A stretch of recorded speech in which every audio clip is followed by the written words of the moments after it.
Hi GameScope, I'm Octaaf Fieremans, I'm the QA manager at Larian Studios. I'm going to tell you a few things about Original Sin. Sure, I went to E3 and Gamescom this year. I have to say, I've been talking to a lot of people here, and IgroMiR looks a bit small to me here, but they said that the previous years it was a lot bigger. I'm a bit sad about this because I was hoping to see a big show in Russia. But as I said previously, the booth babes and the other girls on the other shows, they don't compare to the ones here in Russia. I think our CEO, Sven Vinke, he basically wanted to do a prequel because we aren't ready yet to close off the chapter of Divinity and Damien and the Sword of Lies and everything. So the prequel actually also happens because we want to explain how the source magic came to be and how certain characters came into the world of Rivellon. In Original Sin, it happens before any of the events in Divine Divinity, and it's hard to say anything about the story because, as it says in the title, it's Original Sin.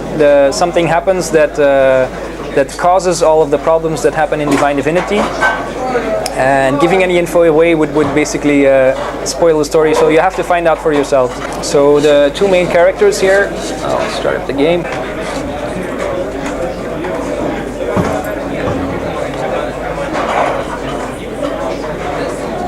So the two main characters that you see on the screen here, the male character, he was tortured for many years, and he has a special ability that makes him regenerate very fast. So being tortured and regenerating is a very bad combination, and after all these years of torture he lost his memory, and he's trying to find out who tortured him and what his purpose is in the world. The female, she was resurrected recently, and she doesn't know by who or why. And what links them together is that they are both the first guys that can use source magic, which is the type of magic that goes throughout the other Divinity games. And they want to know basically what links them, what makes them able to use this source magic, and they will find out in the course of the game. They will always be both on screen actually. It's a party-based RPG, so they are always in your party. It might be that during some quest or some turn of events that one of them is not there, but the party is always there, and it can exist maximum of 8 members in your party. So that's when it supports 4-player multiplayer. The two guys that you see on the screen, they're the main protagonists, so they make the decisions in the game. The third and fourth character, actually these are mercenaries, so they just can help you in battle and follow you around, but they don't decide on the story. Yes, in single player you can just select the woman or the male. You can play them both, and if you control the female, for example, then the male will follow you around in the map. Sure, any RPG that we've made until now has always been classless, so you don't really need to pick like, I want to be a warrior, I want to be a mage, I want to go into fire or ice. And the schools of magic that we have in this current build are earth, wind, fire and water. And there's a bunch of spells in each school. You can pick any one you want, and even if you don't want to use water anymore, you can pick fire, you can pick anything you want. And there's also the warrior and the ranger skill tree, but those are all separately and you can mix and match them together. I'm not sure we've finished everything there artwork wise, so I can't really comment on that, but if you look at Divinity 2, it will be something along those matters, but we might add things like staffs or other two-hand weapons. There's 2 parts in the combat, so it's very tactical, it's turn-based as well. So we have on one side we have the surfaces, and for example if someone creates a water surface and enemies are standing in it, I can electrocute the water, everyone inside of it will be stunned. The other player can then for example freeze the water and then it will be frozen. There are lava surfaces, and if you stand on it you take fire damage over time. But that's the surface part. There's also the states that the player can be in.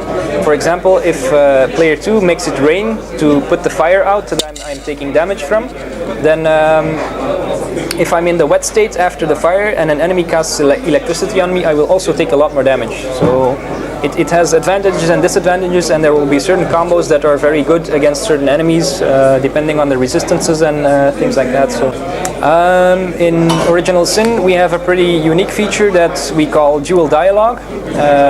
So for the main 2 protagonists, if you're playing co-op, or even if you're playing single player, you can have discussions between the two players where you both make a decision.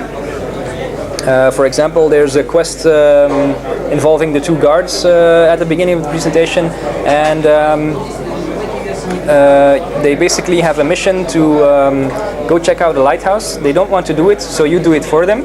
And then when you return to them, both players have the option to either give them the information or not. And if one player says we're going to give them the information, the other says no, we don't do that, then there will be a dice roll in the background, and then the game will decide who gets to make the decision. So, but the idea comes from that people playing tabletop RPGs, like with a dungeon master, they always want to discuss what's going on in the game world.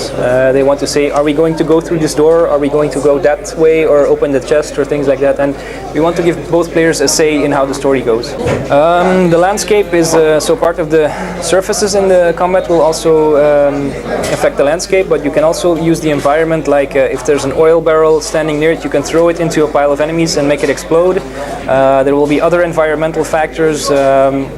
It's basically about tactics that you want. You have to think ahead about what you will do and what the enemy might do. The main enemies in the original Sin are actually the orcs. They use chaos magic against you, and it's proven that they're very effective against all the soldiers and everyone that's in original Sin at the beginning of the game. And you two are the only ones that can use the source magic. So there's also undead skeletons in the enemies. We will have... I can't say anything about that. Sorry. So we're shipping the editor together with the game, and you can easily make your own adventures. You can place items just by a drop-down list and placing them in the world. You can change the height of the terrain and everything, make your entire world. And then you can place characters in it, and we use a scripting language that's actually easy to understand. It's not a programming language. It's actually, if you read the script, most of the time you will understand what's going on in the world. So it's like, if a character does this, then this character dies, or your quest is solved, or it's quite easy. We're aiming for the scope of Divine Divinity. So Divine Divinity was quite a big game. If you put it in terms of main story, I guess you would have to say like 15 to 20 hours of gameplay. But if you would do all the quests and all the side quests, all the NPCs and dialogues, then it might end up like 70, 80 hours. We've had people in Divine Divinity reach that. So the multiplayer allows up to 4 players. But it's the two protagonists that you see, so the male and the woman, they are the main characters that drive the story. So they make the decisions, and the third and fourth guy that can join, they're only mercenaries, so they don't make any decisions, they only do the combat. I've met him personally, but usually when he does the work and creates the music, he's on his own, so I haven't seen him work. But I know that he's a very creative person, and in general, creative persons can be a bit chaotic. They have to think about things, they have to be in a certain mindset to create good music, but so far he has not let us down, so I think the music will be very special for Original Sin. Well, we have it's pretty hard to comment on that, but if you see the gameplay footage for Original Sin, I think that the effects and everything in general has a very light-hearted, colorful feel to it. A lot of games these days, they go into the dark side, they are very grim, and we like to keep things colorful. So on my desktop, wait, I have to think about this. I think these days it's actually a picture of my son, because I have a 1-year-old kid. Very proud of him. He's going to be a great gamer. So I think that's him right now on my desktop. So guys, I hope that you like Original Sin. I especially like the feature that you can play co-op and both decide on where the story goes. You'll find out how Divine Divinity came to be, and I hope you like the story and the tactical combat.